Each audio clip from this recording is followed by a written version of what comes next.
Selamat bergabung di ibadah online Fresh Generation dan Excel Grace Community Center Makassar. Mari kita siapkan hati untuk memuji Tuhan, mendengarkan firman Tuhan, dan memberikan persembahan yang terbaik untuk Tuhan. Jika teman-teman merasa terberkati dari ibadah kami, teman-teman bisa like video ini dan subscribe channel Grace Community Center. Dan jangan lupa loncengnya ya, untuk mendapatkan updatean terbaru dari kami. Jika teman-teman juga membutuhkan dukungan doa dan konseling, teman-teman bisa menghubungi nomor WhatsApp yang tertera di layar. Atau kalian juga bisa DM di akun Instagram Fresh Gen GCC dan Excel GCC. Selamat beribadah, Tuhan Yesus memberkati. Shalom teman-teman, kembali lagi dalam ibadah kita dalam Fresh G dan Excel. Dan kita percaya kita sama-sama bersuka cita pada saat ini, amin. Dan kita bersama-sama berkumpul, kita mau meninggikan nama Tuhan, kita mau menyembah Dia, kita mau menaikkan syukur kita. Sebab Tuhan kita Tuhan yang baik. Dengan apa kami balas kebaikan-Mu Tuhan kalau bukan dengan penyembahan kami Tuhan Yesus. Dengan apa yang bisa kami berikan saat ini, pujian, penyembahan yang terbaik yang kami bawa di hadapan-Mu Tuhan. Tuhan saat ini Tuhan kami datang merendahkan diri kami Tuhan di hadapan-Mu Tuhan. Biar kiranya kami minta Tuhan Kau bekerja buat setiap kami, Kau melawat setiap kami, Kau hadir dimanapun kami berada Tuhan. Dimanapun kami melakukan ibadah kami Tuhan, Kau yang nyatakan hadirat-Mu Tuhan buat setiap kami. Terima kasih Tuhan, kami siap menyembah-Mu dalam nama Tuhan Yesus Kristus. Haleluya. Amin.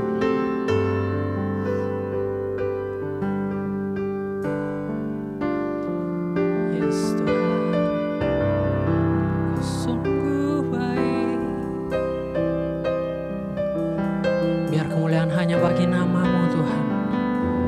Pujian kami Yesus yang terbaik kami berikan kepadamu Tuhan.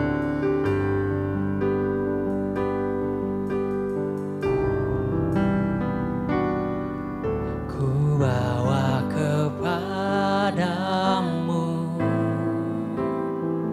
oh Tuhan, persembahanku ini. Ku ingin Engkau menerima korban syukurku melalui pujian. Kami bawa persembahan kami Tuhan hanya kepadamu. Ku bawa kepadamu, oh Tuhan, persembahanku ini. Ku ingin Engkau menerima korban syukurku melalui pujian.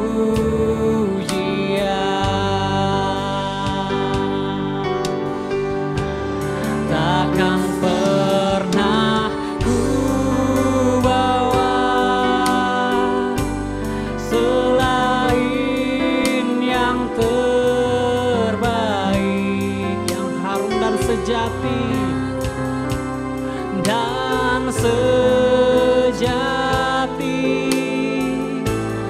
di hadapan tahta-Mu. Yesusku, terimalah korban syukurku ini yang mengalir di hatiku sebagai penyembahanku.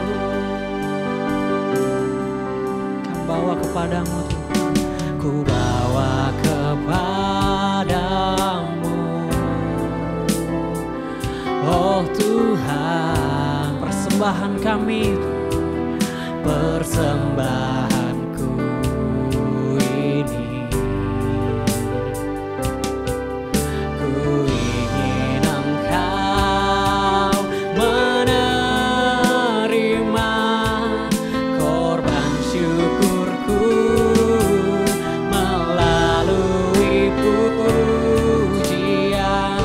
mau bawa Tuhan persembahan kami hanya kepadamu Yesus. Ku bawa kepadamu, oh Tuhan, persembahanku ini. Ku ingin Engkau menerima korban syukurku melalui pujian. Dan berikan yang terbaik, takkan pernah ku bawa selain yang terbaik, yang harum dan sejati di hadapan Takkan. Yesusku, terimalah, terimalah korban syukurku ini yang mengalir di hatiku sebagai penyembahanku. Dengan senap hatimu takkan pernah ku bawa selain yang terbaik, yang harum dan sejati di hadapan takhtamu. Yesusku, terimalah korban syukurku ini yang mengalir di hatiku sebagai penyembahan, yang mengalir di hati, yang mengalir di hati, yang mengalir di hatiku sebagai penyembahanku. Mari dan senap hatimu sembahyang. Kami mau beri yang terbaik, Yesus Tuhan. Dengan senap hati kami menyembah-Mu Yesus.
akan hadirat-Mu Tuhan.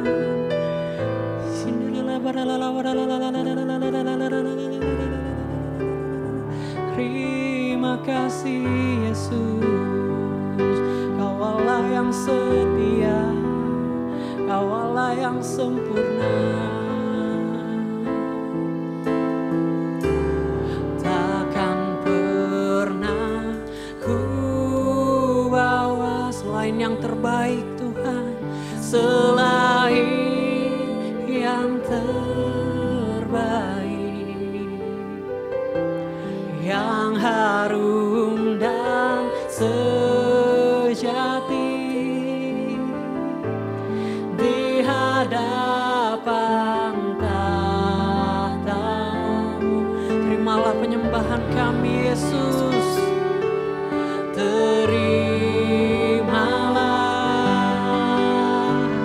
korban syukurku ini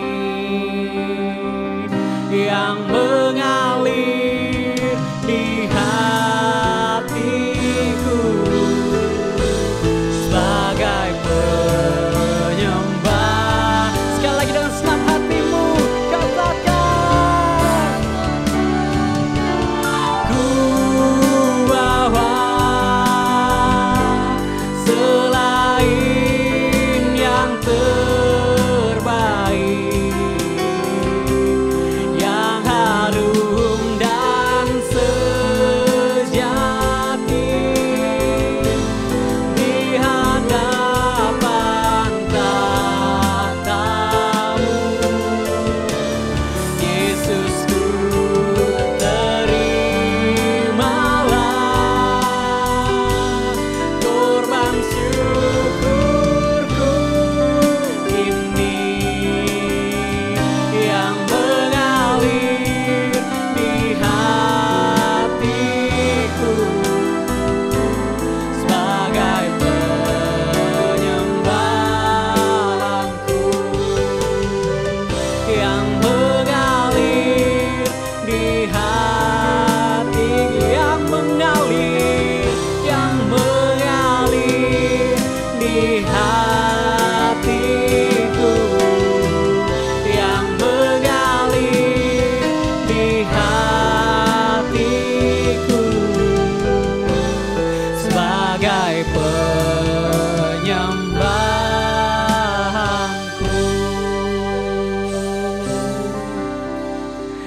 Terima kasih Tuhan, terima kasih Yesus. Kami mau berikan yang terbaik untuk kemuliaan nama-Mu Tuhan. Sebab Kau baik buat setiap kami, Kau ada buat setiap kami, Kau menyertai setiap kami Tuhan. Sebentar lagi kami akan mendengarkan firman-Mu. Biar kiranya Engkau yang mengurapi hamba-Mu, pakai mulut lidahnya, menyampaikan isi hati-Mu buat setiap kami Tuhan. Di dalam nama Tuhan Yesus Kristus kami siap mendengar. Haleluya. Amin. Halo teman-teman, sekarang kita akan memberikan persembahan. Untuk teman-teman yang ingin memberikan persembahan, kalian bisa memberikan persembahan melalui rekening gereja yang tertera di layar. Untuk itu, mari kita satu dalam doa. Bapa, kami bersyukur Tuhan atas berkat-Mu Tuhan sepanjang hari ini Tuhan. Sebentar lagi kami akan memberikan persembahan, Engkau yang memberkati persembahan kami, biar apa yang kami berikan bisa menjadi berkat bagi gereja kami.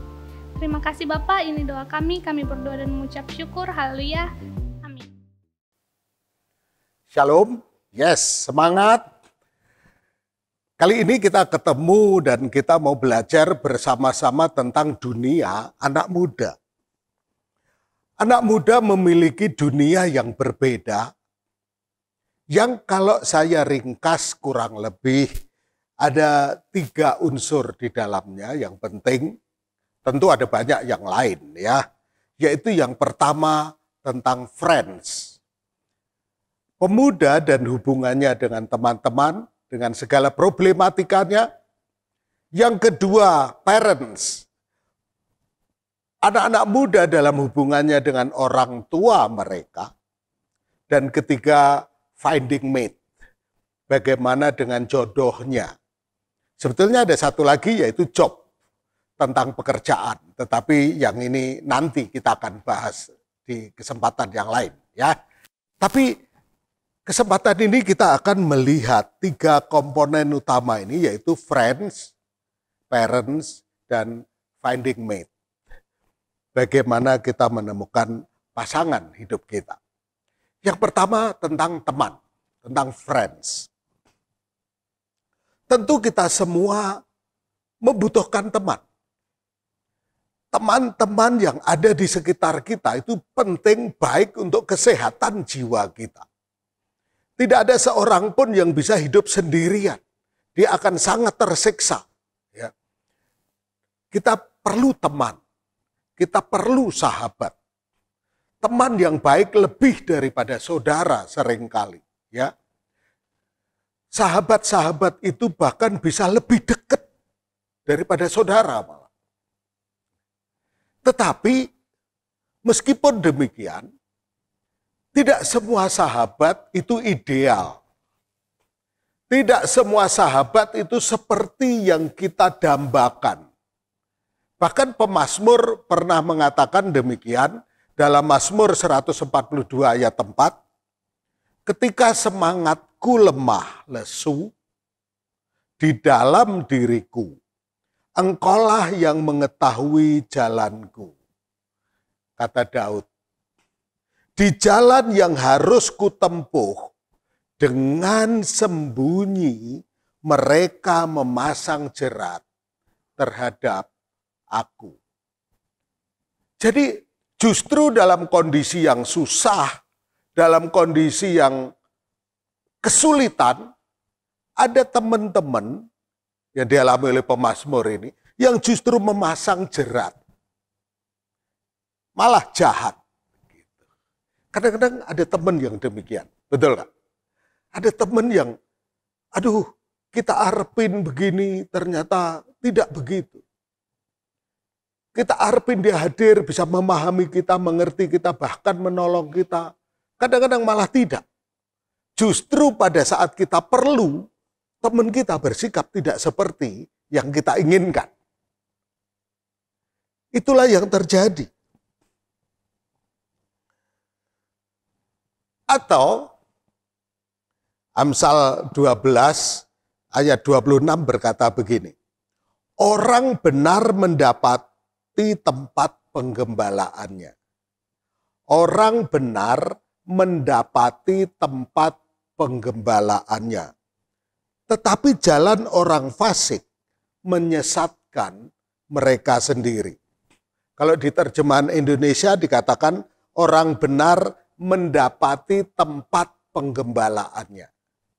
Tetapi dalam bahasa Inggrisnya berkata begini, the righteous should choose his friends carefully.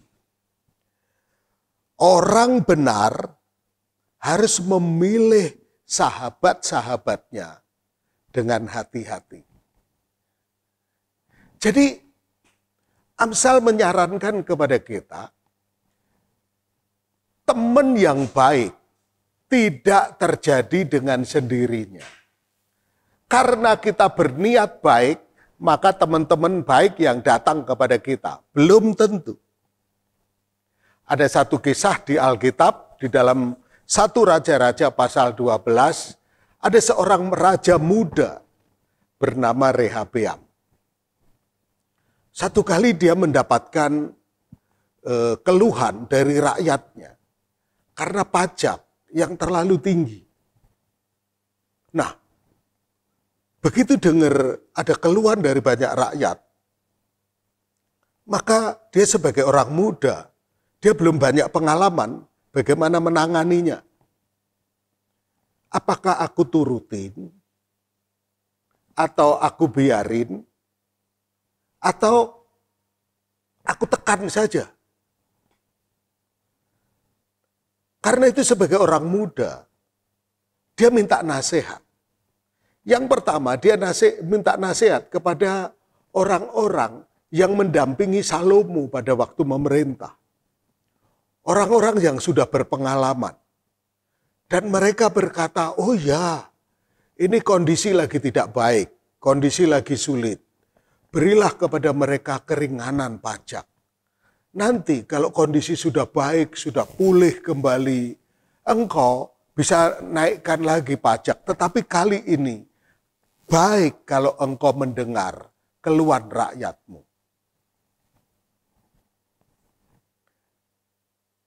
Tapi anak muda ini sekali lagi mencari nasihat kepada teman-temannya yang juga masih muda, yang belum berpengalaman sama seperti dia.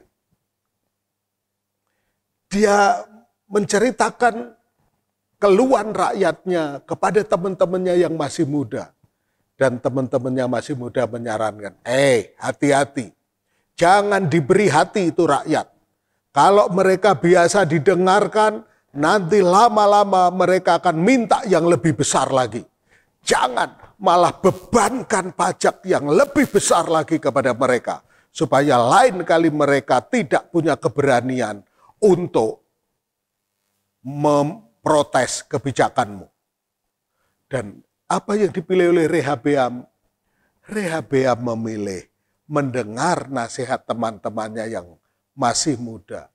Dan akhirnya bencana dialami oleh Rehabeam karena dia lebih memilih nasihat teman-temannya yang muda. Jadi berteman tidak terlepas dari pengaruh. Betul? Berteman itu tidak netral. Berteman itu tidak di ruang kosong yang netral. Tetapi berteman berarti ada pengaruh. Nah, ingat, teman tidak selalu ideal dan hampir tidak pernah ideal. Seperti yang kita dambakan. Paulus mengingatkan, ayat ini terkenal sekali dalam 1 Korintus 15 ayat 33, yaitu apa? Pergaulan yang buruk merusakkan apa? Kebiasaan yang baik. Karena itu pilihlah teman yang memberi pengaruh positif kepada kita. Memberi pengaruh yang baik kepada kita. Mendorong kita untuk maju. Mendorong kita untuk meninggalkan hidup yang lama. Mendorong kita untuk memulai menekuni, membiasakan diri dalam gaya hidup yang baru. Pilihlah teman yang menginspirasi peluang-peluang untuk hidup yang lebih baik. Sekarang ini inspirasi bisa datang dari mana saja. Pilihlah teman-teman yang demikian. Karena akhirnya berbicara tentang teman, kita berbicara tentang pengaruh. Kita memberi diri untuk dipengaruhi sekuat apapun kita. Bahkan ketika kita punya posisi sebagai pemimpin, tetap ada pengaruh. Dan kedua, supaya kita juga bisa mempengaruhi mereka di jalan Tuhan, di jalan kebenaran dan kemenangan. Jadi yang pertama yaitu tentang apa? Tentang friends, tentang teman, tentang sahabat. Yang kedua yaitu tentang parents, tentang orang tua. Semua kita memiliki orang tua sehingga kita ada. Orang tua kita memelihara kita di dalam segala ketidaksempurnaannya. Karena memang belum ada keluarga yang, kepala keluarga orang tua yang sempurna, belum ada. Nah, salah satu hal yang sekarang terasa yaitu adanya lack of communication, yaitu adanya kesenjangan dalam komunikasi, kurang dalam komunikasi. Kurang komunikasi ini bisa terjadi karena frekuensi pertemuannya yang kurang. Papa mama sibuk, kita juga sibuk dengan kuliah, sibuk dengan kerjaan dan sebagainya. Papa mama juga sibuk. Frekuensi ketemunya kurang, sehingga lack of communication. Tetapi bisa juga karena faktor yang lain, yaitu apa? Cara berpikir orang tua dan cara berpikir orang muda yang berbeda. Ekspektasi orang tua dan anak muda berbeda. Sehingga memang mereka berbicara, memang mereka berkata-kata, tetapi tetap lack of communication. Komunikasi mereka tidak nyambung. Tidak menghasilkan pemahaman bersama. Tidak menghasilkan kesepakatan. Lack of communication. Ini adalah sebuah tantangan. Bukan berarti kita harus menolak orang tua kita. Tukar tambah deh papa mamaku. Nggak bisa. Nggak bisa. Kita menghadapi kenyataan ini harus gimana? Harus menyesuaikan diri dengan kenyataan yang ada. Bagaimana caranya supaya kita tetap produktif? Bagaimana kita tetap menerapkan kebenaran dan bagaimana kita memuliakan Tuhan? Yang kedua, yaitu respect for authority. Jadi kita problem dalam menghormati otoritas. Karena kita berpikir berbeda sekali orang tua kita. Kita berpikir kenapa kok kita menjadi terhambat, tidak tersalur, tidak didukung dan sebagainya. Tapi kita harus tahu bahwa orang tua kita yang membesarkan kita sejak kecil, mereka mengenal kita sepenuhnya. Mereka tidak ada niat jahat kepada kita. Mereka tetap akan memberikan dirinya untuk kita dalam apapun kondisi kita. Karena memang kita anaknya. Jadi, komunikasi dan authority, komunikasi dan otoritas, itulah yang terus kita perhatikan dan kita pertimbangkan. Amsal 1 ayat 8 mengatakan demikian. Hai anakku, dengarkanlah didikan ayahmu dan jangan menyia-nyiakan ajaran ibumu. Saya bersyukur sampai sekarang bapak ibu saya masih ada. Ya, mereka masih sehat. Ibu saya masih seneng ke pasar. Walaupun tinggal berdua sama orang tua saya, sama bapak saya. Seneng ke pasar. Karena apa? Di pasar ketemu banyak sahabat. Belanjanya dikit. Ceritanya yang banyak. Ya, dan itu kesenangannya. Ketemu banyak sahabatnya. Bapak saya juga masih aktif, giat melayani, giat aktivitas di rumah, dengan tanamannya, dengan ternaknya, peliharaannya, semuanya masih giat. Nah, ini problem. Bapak saya ini gaptek sekali. WA sering salah pencet, buka YouTube nggak ngerti. Gitu. Ibu saya masih mending. Ibu saya gaul, masih suka buka YouTube begitu. Sehingga banyak info ketinggalan orang tua saya. Banyak teknik kemajuan nggak ngerti. Tetapi saya merasa mereka tetap menjadi sumber nasihat bagi saya. Sumber hikmat bagi saya. Karena apa? Pertama, mereka telah menjalani hidup ini jauh lebih lama. Yang kedua, dalam kematangan mereka, mereka sudah terlepas dari nafsu ini. Mereka benar-benar mencari yang terbaik. Yang ketiga, mereka mengharapkan juga yang terbaik bagi kita. Jadi, ketika mereka memberi nasihat, mereka memberi ajaran, saya benar-benar mendengarkan. Bahkan secara aktif dalam berbagai keputusan saya sampai sekarang. Saya ini jadi gembala udah berapa puluh tahun. Tetap saya minta pertimbangan Bapak Ibu saya.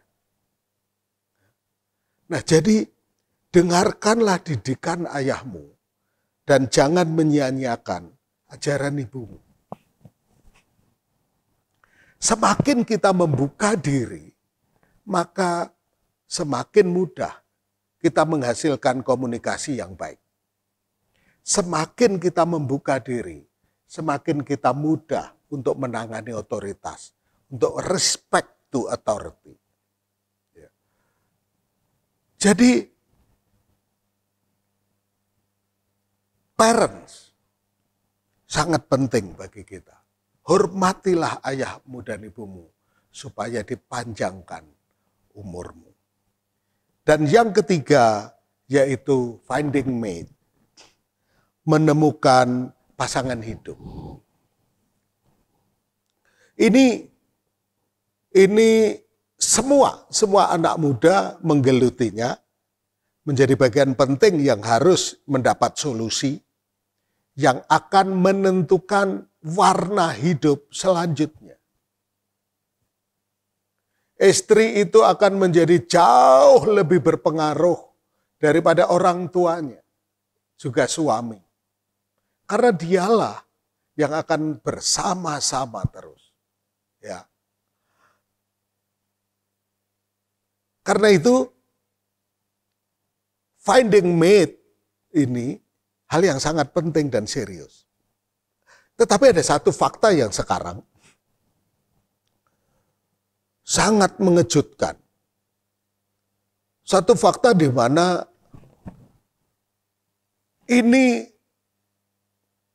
sebelum-sebelumnya ada tapi tidak terlalu besar. Yaitu tentang divorce, tentang perceraian. Ternyata sekarang keinginan bercerai ini sekarang sudah banyak ada. Bukan hanya di luar kekristenan, tetapi juga di dalam diri orang-orang Kristen. Dengan tambahnya canggih teknologi, saya rasa kemakmuran orang juga meningkat sekarang ini. Angka perceraian itu meningkat.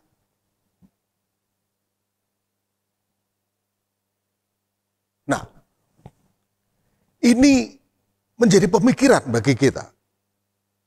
Jadi gimana dong? Kalau gitu nikah apa enggak nih? Ya nikah dong, jangan enggak nikah. Tapi dengan demikian, karena ancamannya di depan mata sedemikian banyak yang gagal melewatinya, maka bagus untuk kita lebih serius lagi di dalam mempersiapkannya. Betul?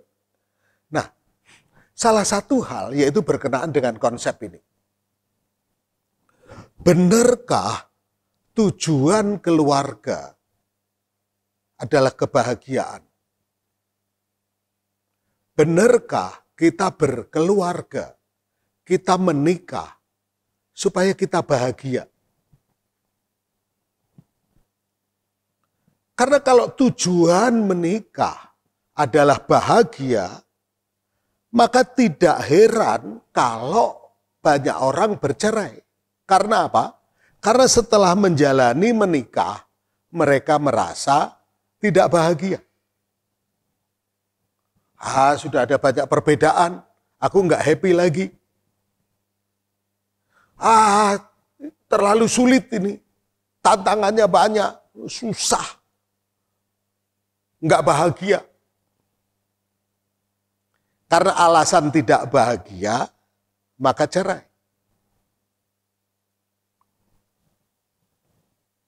Karena alasan tidak bahagia, maka tidak ada lagi tekad untuk mempertahankan. Tapi mencari alasan untuk pembenaran, untuk cerai. Nah, pengkhotbah menasihatkan kita begini. Pengkhotbah 12 ayat 1.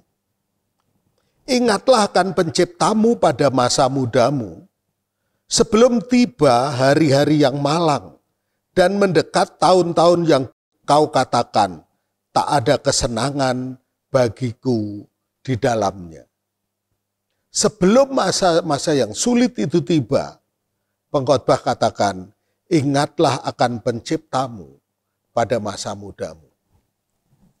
Artinya apa? Pada waktu menentukan pasangan hidup ini, masukkan kepentingan Tuhan dalam pertimbangan kita. Masukkan prioritas tentang Tuhan dalam pemilihan kita untuk pasangan kita. Hati-hati terhadap konsep kebahagiaan. Karena bisa jadi sebetulnya kita sedang terjerumus kepada emosional kita saja. Ingatlah pada masa mudamu akan penciptamu. Ingatlah akan penciptamu pada masa mudamu. Masukkan dalam pertimbangan kita sebanyak-banyaknya tentang Tuhan. Apakah dia membuat aku makin dewasa, makin semangat, mendorong aku pelayanan, mendorong aku untuk memilih kebenaran, dan sebagainya. Ketika pada masa muda kita memikirkan dengan baik dan memutuskan dengan baik, itu investasi yang sangat baik untuk bangunan kehidupan kita selanjutnya. Karena itu 3 hal ini, friends, parents, dan finding mate, hal yang sangat penting untuk kita pikirkan dan doakan sejak sekarang. Tuhan memberkati. Mari kita berdoa. Tuhan Yesus, Engkau pimpin anak-anak mudamu ini hidup dalam kebenaran. Mereka harus menyelesaikan 3 hal ini dengan baik.